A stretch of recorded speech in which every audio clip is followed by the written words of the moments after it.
They say Suge Knight put a six-figure bounty on his head. No warning, no questions. Just bring him down. But George G. Williams didn't run. He vanished. Then he came back, cold and focused, with death row on his mind. A guy named George Williams became the main guy. Now, who was George Williams?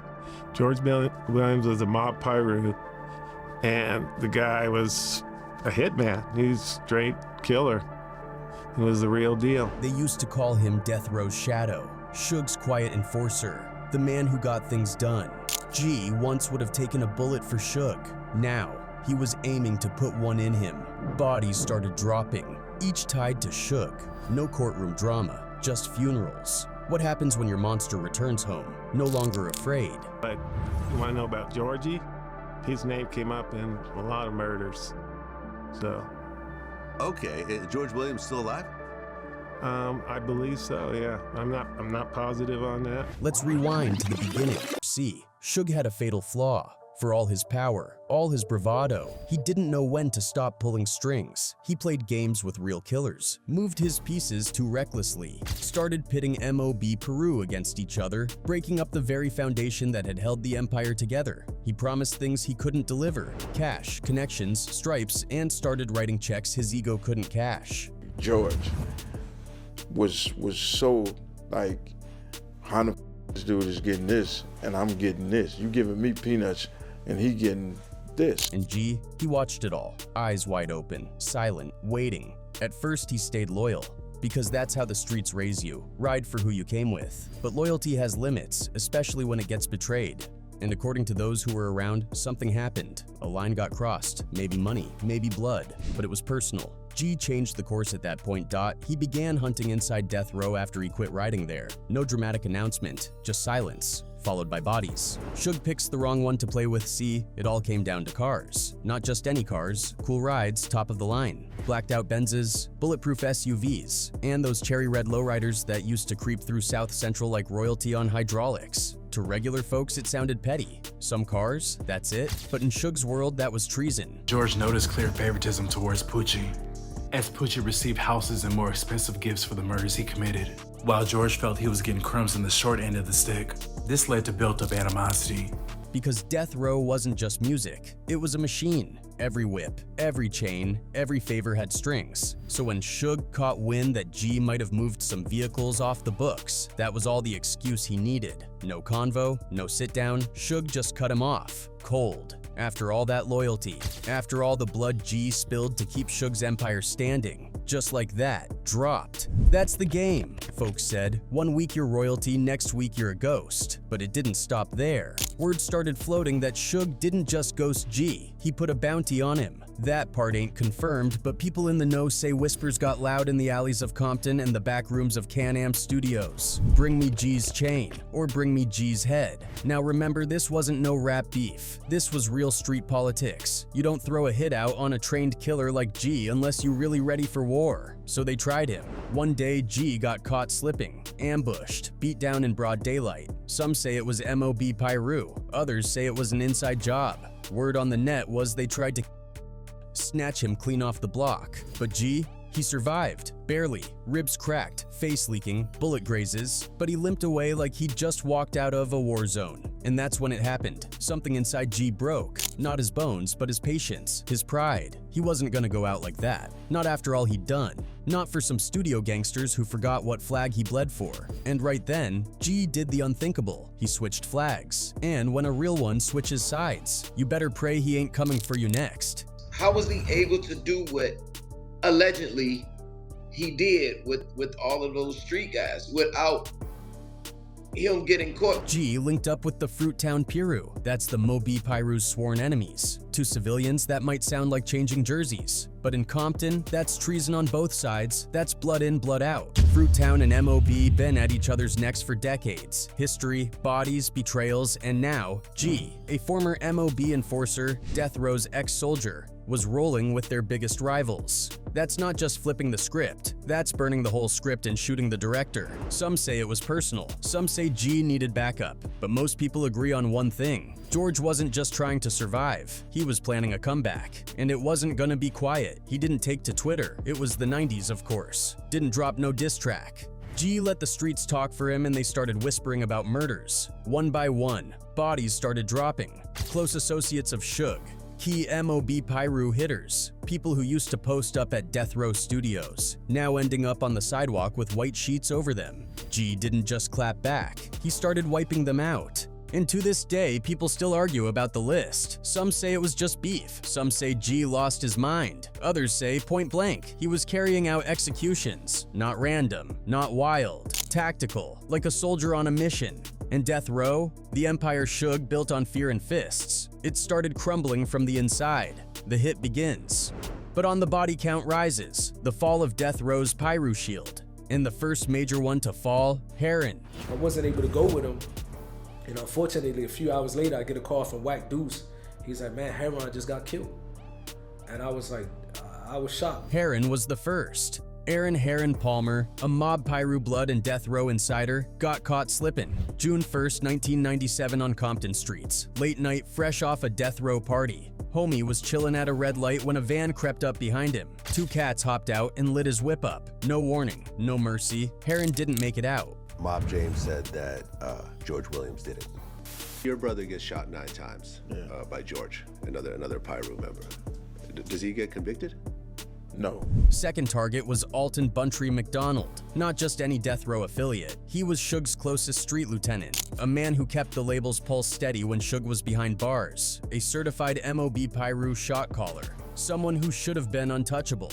That name ain't just a footnote in Death Row history, it's a chapter all by itself. In the streets of Compton, you didn't just hear the name Alton Buntry McDonald, you respected it. OGs knew, youngins listened. Buntry wasn't no studio gangster, no tag-along muscle. He was MOB Pyru royalty, Suge Knight's right hand, and one of the few cats who could actually tell Suge nah and live to talk about it. Buntry held the keys when Suge got locked up. He wasn't just a homie, he was the backbone. When Suge caught his case and got put behind bars, a lot of Death Row cats panicked. The flashy ones scattered. The snakes started switching teams, but Buntry held it down. He kept the lights on. He kept the wolves back. He made sure Death Row's enemies knew that just cause Suge was locked didn't mean it was sweet out here. But even loyalty like that don't make you bulletproof. April 3rd, 2002, Compton, a hot afternoon that felt like any other. They used him to get Buntry out the house. They stopped at a gas station.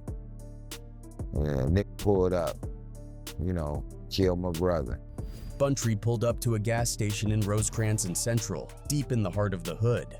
Maybe he was filling up, maybe just posted, waiting on someone. Either way, he was in his ride, windows down, music probably playing. Normal day until it wasn't. Boom! Gunfire, out of nowhere. No argument, no warning, no words, just death. Delivered in cold, steady bursts, Buntry got lit up, shot multiple times. The car was Swiss cheesed with holes. Witnesses say it was clean. Quick, too clean. Like whoever did it wasn't aiming to make noise. They were aiming to make a statement. He didn't even have time to react. Blood running down the seat.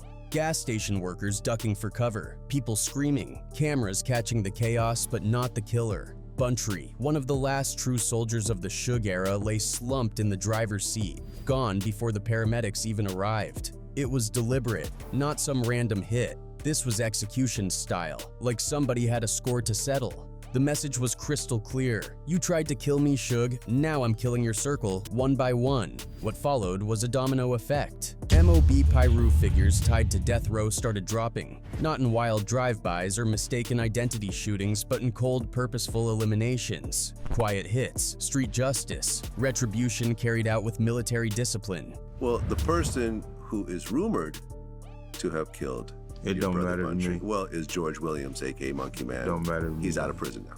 Yeah, I know. Even Mob James, one of the last insiders still breathing, spoke on it years later. Voice shaky, heart heavy. He knew who did it. Everybody did. They just wouldn't say his name on record. Because in Compton, you don't say the Reaper's name if he's still walking free. In the streets, they already knew what it meant. So he was the one that killed Buntry. He was one of the ones. Even if you look at the composite sketch You can see the ponytail. Lots of fans, lots of insiders, even some detectives, they all believe this was George G. Williams' first major strike, his first message, his first warning shot, and it was anything but subtle. He didn't just want blood, he wanted Suge to feel it. Think about it. Buntry wasn't just a Piru, he was the Piru. If Suge had a fortress, Buntry was the last wall standing, and now he was gone. Just like that. Not in a house raid, not in a back alley, in broad daylight at a damn gas station. G didn't hide it. He didn't sneak in and out. He put that fear right on the news. And it didn't stop there. After Buntry, it was like the dam broke. Bodies started dropping. Not just random names, but known associates of Suge. All MOB Piru, all connected to the inner circle of death row. Some fans say G had a list. Some say he was checking off names like it was a war report. This wasn't gang violence, it was personal warfare. No drive-bys, no stray bullets. These were precision hits. These were I know where you sleep type of moves. People stopped going out at night. OGs stopped wearing red in certain spots. The city got quiet, that hold your breath kind of quiet, and then came the whispers. So George was never charged for that murder? I don't think they even bothered with it after he got sentenced to life in the feds. Every February 5th, that's his birthday. Yeah. You go through it all over again. I'm sorry for your loss, man.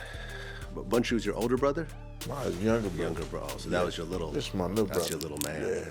Mob James, one of the last real MOB figures to publicly speak about the death row era, eventually opened up years later. He was on camera, voice shaking, heart heavy, talking about Buntry's murder like a man who lost more than just a homie. He ain't just lose a friend, he lost a piece of history, a piece of death row that wasn't coming back. And when the interviewer asked him straight up, "You know who did it?" James didn't say the name. He didn't have to. Everyone already knew.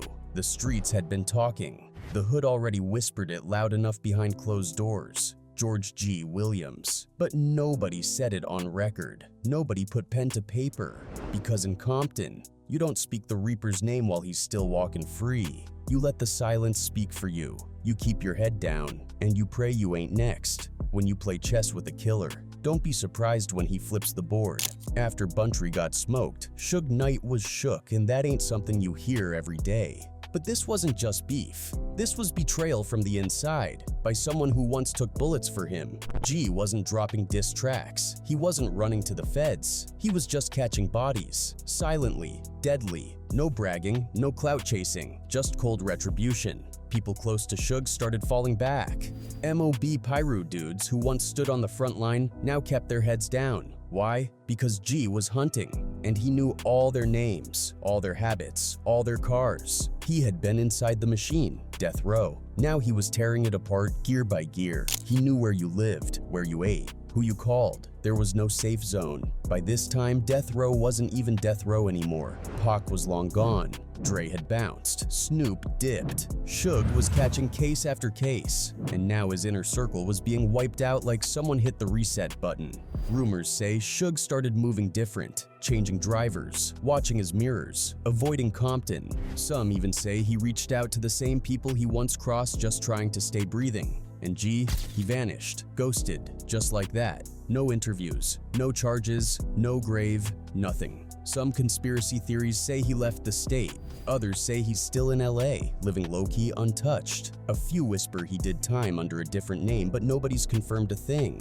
All we know is the hit stopped, the silence was loud, and Suge, he was never the same again. It took years, but eventually someone close to the fire started speaking up. Mob James, who is Buntry's own brother. Mob James had been with Suge since the beginning. He'd seen it all. The money, the madness, the murder. But in a Vlad TV interview, when asked about the man who allegedly killed his brother, his eyes dropped. He didn't name names, but he didn't have to. He ain't even trying to hide it, James said, voice shaking. He walk around like he proud of it. To the streets, that was confirmation. He was talking about George G. Williams. Lots of fans believe James knew G personally, maybe even rolled with him before lines got drawn. But once G switched sides, it was war. Mob James admitted it. He wanted revenge, but even he couldn't reach G. That's how dangerous and elusive G became. Not even the ones with blood in the game could touch him. You ever seen a killer move like a ghost? That was G. At this point, it wasn't just hood talk. G's name was getting mentioned by Compton gang unit detectives like Robert Ladd, a man who spent his entire career chasing hitters in South Central. Ladd said George Williams was different, not loud, not sloppy, just calculated and consistent. According to him, G was responsible for more Piru-related killings at the time than anyone else, and yet somehow never got pinned. We knew it was him, Ladd said. We just couldn't prove it. But here's the thing. No matter how many bodies dropped, the street stayed quiet. Reggie Wright Sr. So the detectives actually contacted you and got you guys involved to actually interview the cops. And like you said, no one saw nothing. Exactly. But these are actual cops Exactly. who witnessed a murder. So people risk their main job Yeah. to make side money with death row. Nobody was snitching. Nobody testified. Why? Because George wasn't some wild shooter. He was respected, feared, and maybe in some twisted way even admired. Some fans believe G was carrying out street justice, that Suge's betrayal turned him into a vigilante, one who went straight after the puppeteers behind the music. Of course, nothing is confirmed. No paperwork ever landed with his name in black and white. He walked in blood, but left no prints. Suge Knight is headed to prison for voluntary manslaughter. He ran down a man in the parking lot of a Compton burger stand about 3 years ago, and today Suge Knight's final downfall, alone, broke, and behind bars. Fast forward to 2018. Suge sitting in court, older, slower, beat down by life. The king of death row, now facing 28 years for killing a man with his truck in broad daylight. No MOB Piru to save him. No Dre, no Snoop. Just Suge, broken and babbling in front of the judge. Lots of fans say it's poetic. You built a label off blood and drowned in it. His empire? Gone. Death Row's name got sold off like an old mixtape. His soldiers? Dead or disappeared. And the man who helped spark that downfall? The one who never came back for clout. Still silent. Still legend. Here's the part that keeps YouTube, Reddit, and barbershop debates going for hours. Where the hell is G? Some say he's in Texas, living under the radar. Others claim he's behind bars under a sealed case, doing time under a different name. One wild theory suggests G got clipped in a retaliation hit and the streets kept it so quiet even his ops didn't celebrate, but nothing checks out. Mob James recently said in another interview, "I heard he's out, I don't want to see him." That's it, just those words. And the look in his eyes, it said it all. George Williams might be out here, watching, waiting. Or maybe he walked away from all of it, living free, with a body count nobody dares bring up in court. Let's be real. This ain't your average gangland tale. G didn't write bars. He didn't start beef over records. He wasn't chasing no camera. This was deeper than rap. He moved like a myth, part man, part message. Cross the wrong soldier, and the streets will erase you before the cops do. Even though nothing was confirmed in court, and there's no official case tying G to those death row murders, all evidence points to a calculated personal campaign, one that ended Suge's reign. He didn't need a label. He didn't need a mic dot. He let the streets sing his name.